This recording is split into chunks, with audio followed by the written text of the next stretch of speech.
Simon, on that yesterday, Stefan Borsten, the financial analyst, one time at Manchester City, he pretty much was saying Bowley and the rest at Chelsea don't really care. They will spend in any fashion they choose to spend at the moment and take whatever might hit them further down the line if a punishment of sorts was ever to present itself. They must care if they give an 8-year-old. There's no reason to give 8-year contract other than to get around financial fair play. Clearly, yeah. But the point is that what he's suggesting is, and I don't disagree with him on certain things, because I do think there was a potential for a disruptor to come in and push the envelope and price it into their business plan.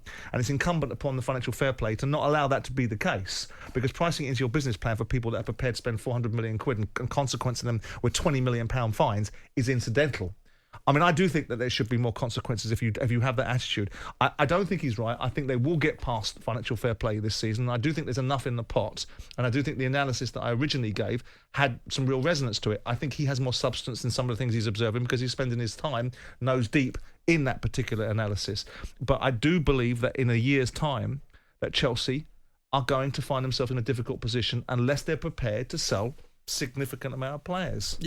Significant amount of players. And there have been many outgoings, but the arrival, Danny, of Lavia and Elise, and we'll talk about Elise in a second, will take Chelsea's net spending to £631 million since the Bowley takeover just last year. They also plan to sign a goalkeeper as well this month. I mean, have they won the window, Danny? If Elise is it, first off, you rate Elise highly, right? He's a talent, yeah. Yeah. So I'm not sure he's better than what they've got, but he's a super talent. Have they won the window then with the players they've got in? Well, it looks a really good window. I wouldn't say they've won the window unless they end up next season in the Champions League and with a trophy. Then you could say they've won it. But right now they're just buying players, aren't they? And they're buying a lot of players who aren't ready-made, aren't established. So there's a huge question mark over their business, although they are doing a lot of it. So no, I wouldn't say they've won it. But they've certainly had a busy window. They've still got a big fight in their hands to get in the top four, Chelsea. I mean, but should Pochettino now view delivering top four as the minimum requirement absolutely. With this squad? Absolutely. Yeah. 100%. Yeah. Oh, absolutely.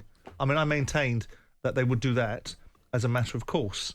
But you actually said before these signings came in, Simon, that Chelsea would come back strong. I thought that they would come back. I thought they brought in a manager that was very capable of getting them into the higher echelons of the Premier League. I don't think they brought in a manager that's going to win in the Premier League, but that's a different discussion. But the point is I didn't think Chelsea would have another season like last season, anything vaguely resembling it. There's still going to be a work in progress, but Pochettino I think will need to hit the ground running. There's a lot of talented players in that dressing room. There's a lot of capable players. I'm not sure they particularly squared the circle about someone scoring 30 goals for them. That, to me, still seems to be evidently missing from their playlist. And I don't understand the signings of David Elise. I don't understand what they're signing him Michael for. Michael Elise, yeah. I don't understand the perspective behind that. But clearly, I'm assuming that Pochettino is involved in these discussions and wanting these players and wanting to be involved in the acquisition of players that are going to give him an outcome because he's signed on to do a job. What is their strategy, Simon? How would you describe their strategy? I genuinely don't know. Scattergun. I think it's scattergun. I think there is an element of scattergun about it, and I think that clearly they're spending money on the basis of building a team to compete and to try and win. And they've got, if you're paying £2.5 billion for a football club, I always maintain that the smallest amount of money you ever pay is the first cheque you write. So they're desperately in pursuit of trying to achieve that outcome, because even spending £2.5 billion, they're going like gangbusters to try and catch up with spending more in the transfer market. Look, clearly their position is to win. Todd Bowley's outlook is, everybody, like that fella said yesterday, they've overpaid for Chelsea. I cannot understand how they get their money back. I cannot understand at some point how they achieve what a private equity firm wants to achieve, which is a decent return on investment, because they're going after it with enormous resources, and they're making a lot of mistakes. But those mistakes, I don't think, are being repeated. I don't understand the Michael Elise signing. I don't know what that adds to them. I think he's a winger that does certain things at certain levels. He's a good player.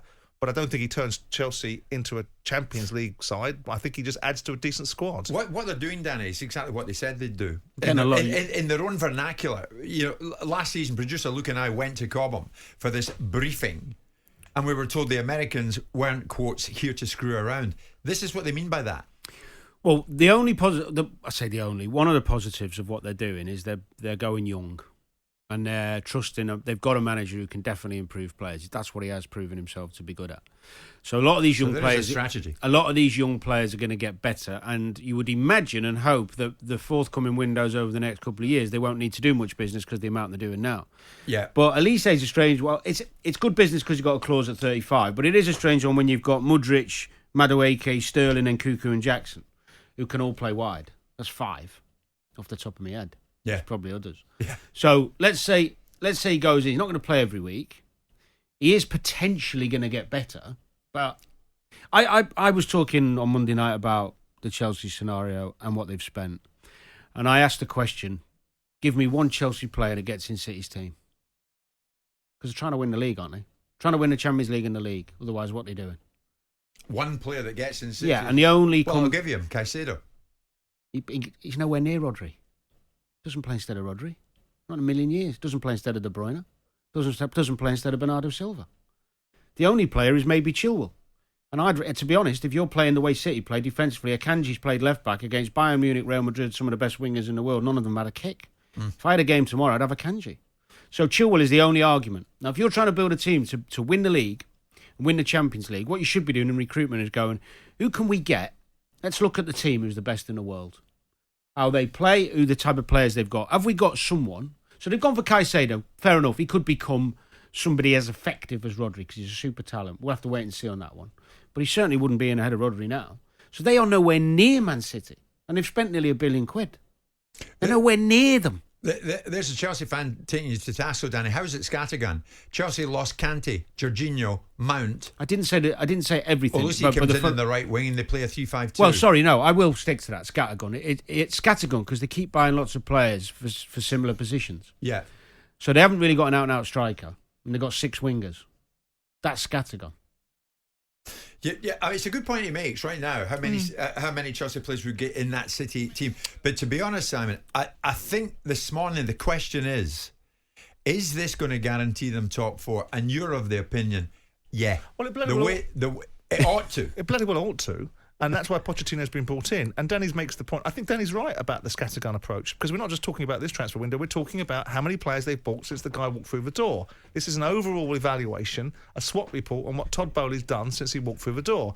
And he's spent £1 billion and bought X amount of players, bought in managers that didn't cut it, bought in Frank Lampard that couldn't do it. Everything at this moment in time has been a little bit scattergun. It's been knee-jerk. It's been thinking about what they're trying to achieve without actually understanding how to deliver it. And you think this is still the same? No, I think this is... Because you said that Bowley would learn from last season. Well, of course I think he'll learn from it. And I think not in this evidence. Well, it depends who's... If we believe that Bowley is behind and solely behind the acquisition of these players, then we can suggest that it's going down the same pathway.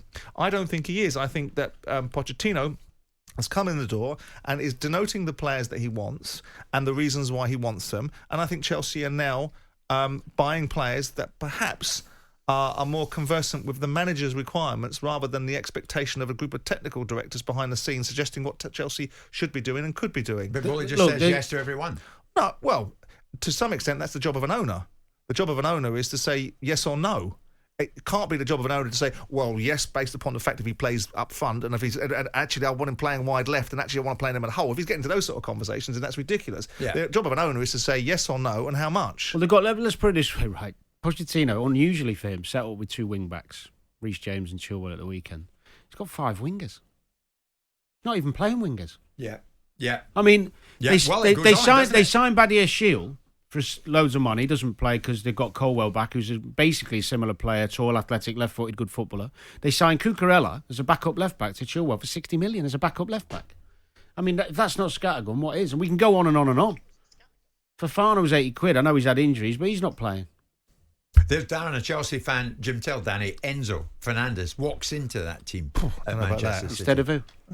Ask him instead of who if he's playing. If he's not a holding midfielder, which Enzo himself says he isn't. He did an interview saying he's a number 8. Well, he's got to take De Bruyne's place, and he couldn't lace his boots. Okay, Darren, instead of who? You can use me as your intermediary. But there we go. Michael Elise, the next one to head to Stamford Bridge. What does it tell us, Chelsea fans, this morning? Are you going to be assured of top 4? Is that the minimum requirement under Mauricio Pochettino? And as your club, has Chelsea already won this transfer window?